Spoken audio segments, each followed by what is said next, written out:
Friends, स्वागत है आपका हमारे यूट्यूब चैनल जीके ट्रैकर में। आज हमारी जो सीरीज़ थी टॉप प्रीवियस ईयर जीके की, उसके हमारा ये 36वां पार्ट है। ठीक है फ्रेंड्स, बहुत इंपॉर्टेंट क्वेश्चन है, तो आप चलिए इसको शुरू करते हैं। पहला क्वेश्चन है, फाउंटेन पेन किस सिद्धांत पर कार्य करता है? तो फाउंटेन पेन कार्य करता है केसिक तत्व के सिद्धांत पर। चीन में लाल क्रांति कब हुई थी? तो चीन में लाल क्रांति की शुरुआत 1949 में हुई थी। ठीक है, इसी के बाद चीन में जो कम्युनिस्ट पार्टी की स्थापना हुई थी, वहाँ पर कम्युनिस्ट राज आया था, वो इसी क्रांति के बाद आया था। किसके नेतृत्व में हुई थी? तो एक इनके नेता था माओ, उसके नेतृत्व में यह क्रांति हुई थी। अगला है, पुलकेशिन द्वितीय ने हर्षवर्धन को किस नदी तट पर पराजित किया था? तो पुलकेशिन द्वितीय ने नर्मदा नदी के तट पर हर्षवर्धन को हराया था। भारतीय स्टेट बैंक का राष्ट्रीयकरण कब किया गया था? तो भारतीय स्टेट बैंक का राष्ट्रीयकरण 1955 में किया गया था। ठीक है, और इसका पहले का नाम क्या था? Imperial bank of India. तो 1955 में इंपीरियल बैंक ऑफ इंडिया का राष्ट्रीयकरण किया गया और उसका नाम भारतीय स्टेट बैंक रखा गया। लोहे का सबसे शुद्ध रूप क्या होता है? तो लोहे का सबसे शुद्ध रूप होता है पिटवा लोहा, यानी कि रॉट आयरन।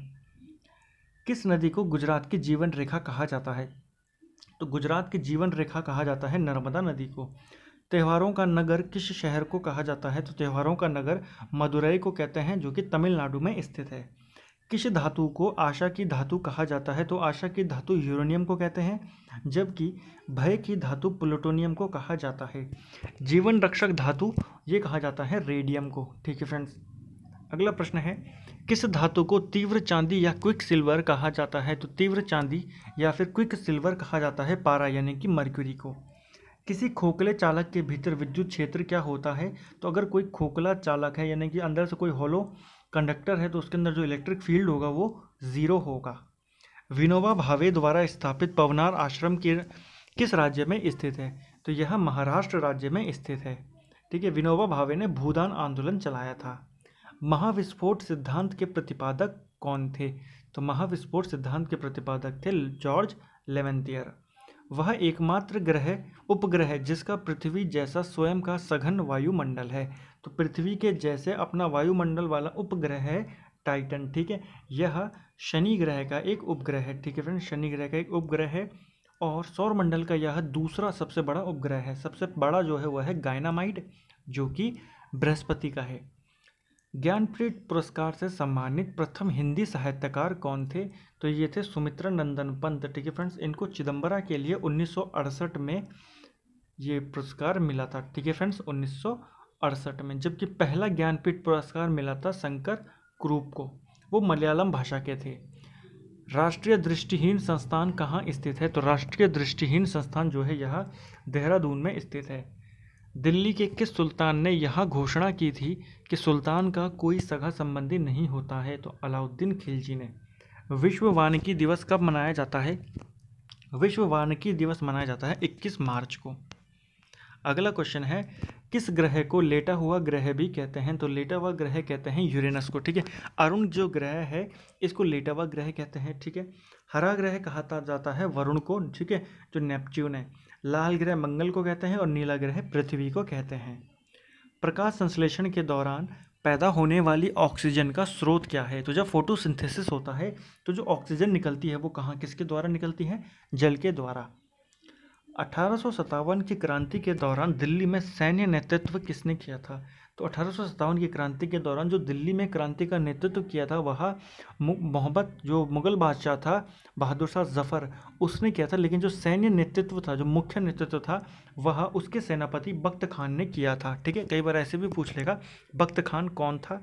तो यह अंतिम मुगल बादशाह जो था मोहम्मद शाह जफर, उसका यह बहादुर शाह जफर, उसका यह सेनापति था।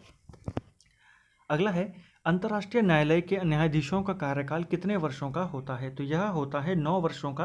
अंतर्राष्ट्रीय का जो ये न्यायालय है ये कहाँ स्थित है? तो यह द हेग में स्थित है। ठीक है फ्रेंड्स, नीदरलैंड्स में। प्लासी के युद्ध के समय मुगल सम्राट कौन था? देखिए, प्लासी का युद्ध जो था यह 1757 में होता है। ठीक है, नहीं 1900 में नहीं, 1757 में यह प्लासी का युद्ध होता है। ठीक है, इस वक्त मुगल बादशाह था शाह आलम द्वितीय। लोकसभा सचिवालय किसके अधीन काम करता है? तो जो लोकसभा का सचिवालय है वह लोकसभा अध्यक्ष के अधीन होता है। किस भारतीय शासक ने विदेशों में अपना दूतावास खोला था? तो टीपू सुल्तान ने विदेशों में भी अपने दूतावास खोले थे। विश्व हिंदी दिवस कब मनाया जाता है? तो विश्व हिंदी दिवस मनाया जाता है 10 जनवरी को, जबकि राष्ट्रीय हिंदी दिवस मनाया जाता है 14 सितंबर को। ठीक है। अगला है ट्रेन टू पाकिस्तान पुस्तक के लेखक कौन है? तो ट्रेन टू पाकिस्तान ये किताब है खुशवंत सिंह की। असहयोग आंदोलन प्रारंभ होने से एक दिन पहले किनकी मृत्यु हो गई थी? तो बाल गंगाधर तिलक की मृत्यु असहयोग आंदोलन से एक दिन पहले हो गई थी। किस अनुच्छेद के तहत राष्ट्रपति अध्यादेश जारी करते हैं? तो राष्ट्रपति जो अध्यादेश जारी करते हैं वह अनुच्छेद 123 के तहत करते हैं। घोंसला बनाने वाला एकमात्र सांप कौन सा है? तो घोंसला बनाने वाला एकमात्र सांप है किंग कोबरा। वह लोकसभा स्पीकर कौन थे जो बाद में भारत के राष्ट्रपति बने? तो वो थे नीलम संजीवा रेड्डी। ये पहले लोकसभा स्पीकर थे, फिर ये निर्विवाद राष्ट्रपति चुने गए थे। ठीक है। किस सिख गुरु ने अमृतसर नगर की स्थापना करी थी? तो कौन से सिख गुरु थे? गुरु रामदास। ठीक है। जीवाश्म की आयु निर्धारण के लिए किस विधि का प्रयोग किया जाता है? तो कौन से मेथड का प्रयोग किया जाता है अगर हमें जीवाश्म की आयु पता करनी हो? कार्बन डेटिंग का।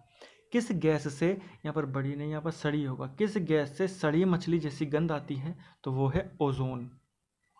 ठोस का सीधे वाष्प में बदलने को क्या कहते हैं? तो कोई चीज़ होती है, देखिए, जो पहले सॉलिड होता है, सॉलिड से वो लिक्विड में जाता है और लिक्विड से वो फिर गैस में कन्वर्ट होती है। लेकिन कोई चीज़ होती है जो सीधा सॉलिड से गैस में कन्वर्ट हो जाती है किसी प्रोसेस के द्वारा, उस प्रोसेस को कहा जाता है सब्लिमेशन। नर्मदा बचाओ आंदोलन का नेतृत्व किसने किया था? तो वह किया था मेघा पाटकर ने। डूरन लाइन किन दो देशों के मध्य स्थित है? तो डूरन लाइन अफगानिस्तान और पाकिस्तान के मध्य में स्थित है। 1896 में इस रेखा को खींचा गया था। पहले यह रेखा भारत और अफगानिस्तान के मध्य थी, लेकिन जब से भारत विभाजन हुआ तब यह पाकिस्तान और अफगानिस्तान के मध्य है।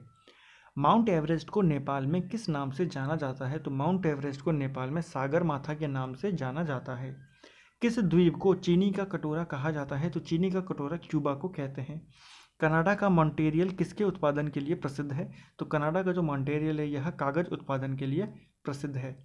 उत्तरी अमेरिका के शीतोष्ण घास के मैदानों को क्या कहलाता, ये इनको क्या कहते हैं? तो प्रेयरी इनको कहते हैं। एशिया का मरीज किस देश को कहा जाता है? चाइना को एशिया का मरीज कहते हैं।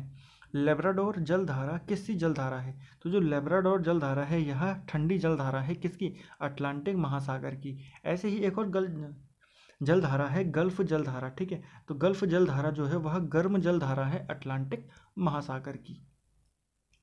स्वर्णिम पैगोडा का देश किसे कहा जाता है? तो स्वर्णिम पैगोडा का देश कहा जाता है म्यांमार को। पूर्व का ग्रेट ब्रिटेन किसे कहा जाता है? तो पूर्व का ग्रेट ब्रिटेन कहते हैं जापान को, जबकि दक्षिण का ब्रिटेन कहते हैं न्यूजीलैंड को। कंप्यूटर माउस का आविष्कार किसने किया था? तो कंप्यूटर माउस का आविष्कार किया था डगलस एंगलबर्ट ने।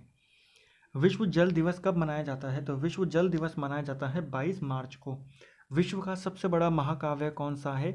तो विश्व का सबसे बड़ा महाकाव्य है महाभारत, जिसके रचयिता कौन है? वेद व्यास। शेर शाह के बचपन का नाम क्या था? ठीक है। शेर शाह जिसने मुगल वंश के बीच में सूर शाह जो सूर वंश था उसकी स्थापना की थी हुमायूं को हराकर। तो इसके बचपन का नाम था फरीद खान।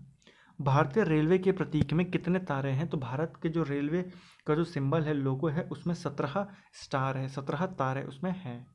अगला है सिंधु घाटी सभ्यता कैसी सभ्यता थी? तो सिंधु घाटी सभ्यता एक शहरी सभ्यता थी। ठीक है। नगरीय सभ्यता ये थी। ठीक है। यही इसकी विशेषता है। तो ये थे फ्रेंड्स हमारा आज का 36वां पार्ट हमारी top previous year GK series का। ठीक है फ्रेंड। तो अगर आपको ये वीडियो पसंद आता है तो आप इस वीडियो को लाइक करें, चाहे इस वीडियो को शेयर करें ज़्यादा से ज़्यादा और चैनल को सब्सक्राइब करें। Thank you friends.